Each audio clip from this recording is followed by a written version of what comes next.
And we're here with Dara Bryn. I think you might recognise him off the telly, Mock the Week. Might ring a bell. Or might not, as the Might case may be. not. Maybe you know me from my avatar, which is really duff. Doesn't look anything like me. My avatar on Xbox on the home thing is just it really looks like the keyboard player from an 80s synth band. He's in a white suit with dark glasses, just like that. That's my avatar. You've become Rick Wakeman. Essentially, no, he's not that kind of big guy like whatever. He's more slick with the bald hair. Anyway, so that's But yeah, just come off stage here. Did you enjoy the show? I love the show, and you gave a very, very kind of passionate speech at the start about the games industry, which I think needed saying. Really, I have a lot of time for the games industry, and I think they deserve the big up. I think because it is phenomenally successful and very, very impressive. This is where the creative talent is going, and we as gamers are basking in the fact that the stuff that they're creating is so incredibly enjoyable and immersive. The point I made at the very end was, what a list for Game of the Year, and how amazing that at the end of an award ceremony for Games of the Year, GTA 4 got nothing. GTA 4 got nothing. Fallout 3, which is a bit of a favourite of mine, got nothing. What else got on? Gears of War 2, nothing.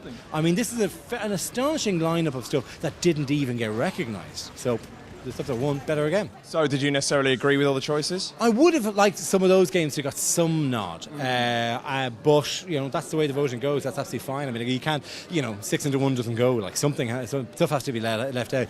I like the fact that Call of Duty 4 did as well as it did, because I thought that just raised everything up a level in terms of just kinetic and storytelling and driving you along. It's the most immersive movie-based thing. I think just is in I am in a film and I'm shooting things in the film. Oh my god, I just love that about Call of Duty 4. Yeah, I'm here with Charlie Brooker, who's just presented the Artistic Achievement Award. So, Charlie, you used to be a games journalist on PC Zone. When we watch Screen Wipe, we see the Xbox there, the Rock Band drums. Is it fair to say that you're a pretty big gamer? Yes, it is. I've never lost the bug, and I sort of have to buy. I've got all the platforms, and I kind of have to buy everything that comes out, even if I don't finish a lot of games. I play a lot. Having said that, I played a lot of Fallout 3 recently, because it's one of the few things that makes the rest of my life seem cheerful. Because when you're wandering around in radioactive dirt eating rats to survive, it kind of makes living in Clapham more acceptable. I remember you wrote some very memorable reviews for Fallout 1 and Fallout 2 for PC Zone. Do you think that Fallout 3 really lived up to the promise of the series? Yeah, I loved it. I really loved it. I think the VAT system worked really well.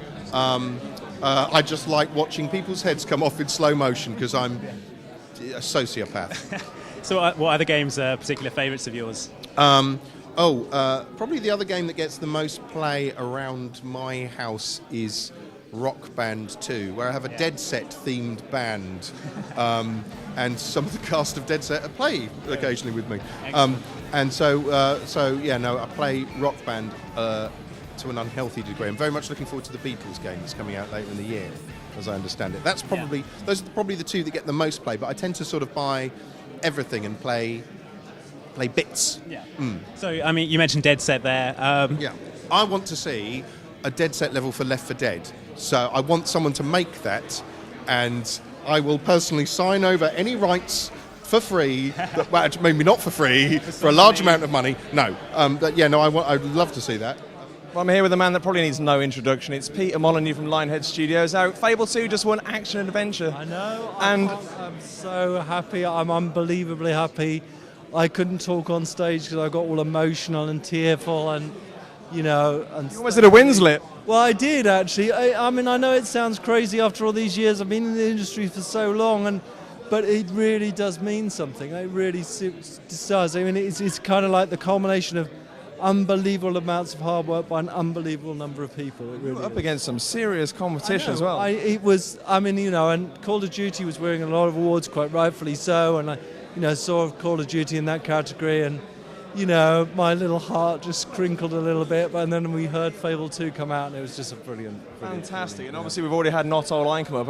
What's next for Lionhead Studios now? Well, I think you can expect some more stuff fairly soon. Obviously I can't really say any details, but there's rolling thunder, let's just put it that way. It's quite interesting that they're kind of BAFTA recognising video games, giving it the same prestige that movies and theatre is getting.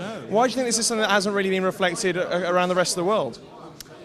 Well, I'm going to give BAFTA some credit here, because they were one of the first real award ceremonies to start. They were one of the first in this industry way back, in the late 90s.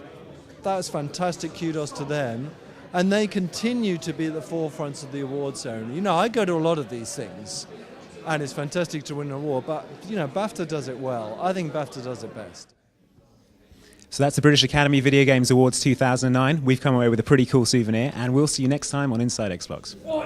Take it.